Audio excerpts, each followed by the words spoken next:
South কোরিয়াতে skin treatment বিশেষ করে লেজার ট্রিটমেন্ট নেওয়ার জন্য খরচ কেমন হতে পারে আজকের ভিডিওতে আপনাদের সাথে শেয়ার করব। আমার একটা জন্মদাগ আছে, এটার জন্য আমি এর আগেও একটা ক্লিনিকে গিয়েছিলাম। সেখানে পার সেশন তারা 1,00,000 চার্জ করেছিল, কিন্তু তাদের ট্রিটমেন্টটা আসলে আমার তেমন ভালো লাগেনি বা কোনো ডিফারেন্সও আমি তেমন দেখতে পারিনি। তাই এবার এসেছি নতুন একটা ক্লিনিকে, এটা সোমিয়ংয়ে অবস্থিত, এটার নাম হচ্ছে লিস।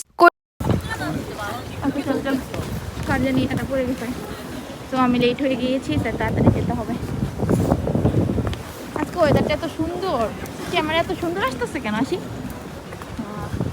কোরিয়াতে কোনো ক্লিনিকে বা কোনো ধরনের ট্রিটমেন্ট নেওয়ার আগে অবশ্যই অ্যাপয়েন্টমেন্ট নিয়ে যাওয়া ভালো।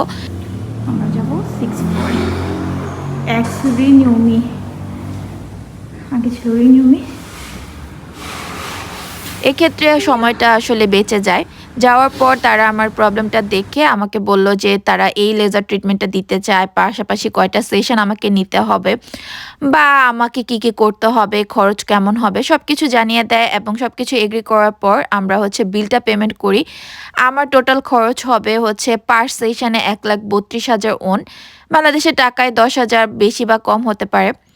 সো তারপর বলে যে যদি সানস্ক্রিনও দেয়া থাকে ফেসে, সেটাকে ক্লিন করে নেওয়ার জন্য এখানে সুন্দর একটা প্লেস আছে তাদের, সেখানে গিয়ে আমি ক্লিন করে নিই আমার ফেসটা। আমার যদিও সানস্ক্রিন দেয়া ছিল শুধু, এবং তারপর তারা একটা ক্রিমের মতো আমাকে আমার ফেসে স্পটে লাগিয়ে দেয় এবং বলে যে ওয়েট করার জন্য। সো ওয়েট করছিলাম এবং এখন আপনারা অনেকে জানতে চাইতে পারেন যে এটার মধ্যে কি পেইনফুল নাকি এই লেজার ট্রিটমেন্টটা নেওয়া।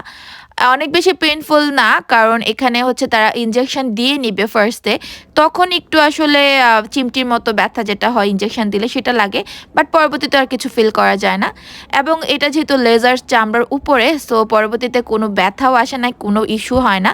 তারপর তারা এই যে আমাকে দেখছেন একটা স্টিকারের মতো লাগিয়ে দিয়েছে, এটা হচ্ছে আমি সাথেও নিয়ে এসেছি।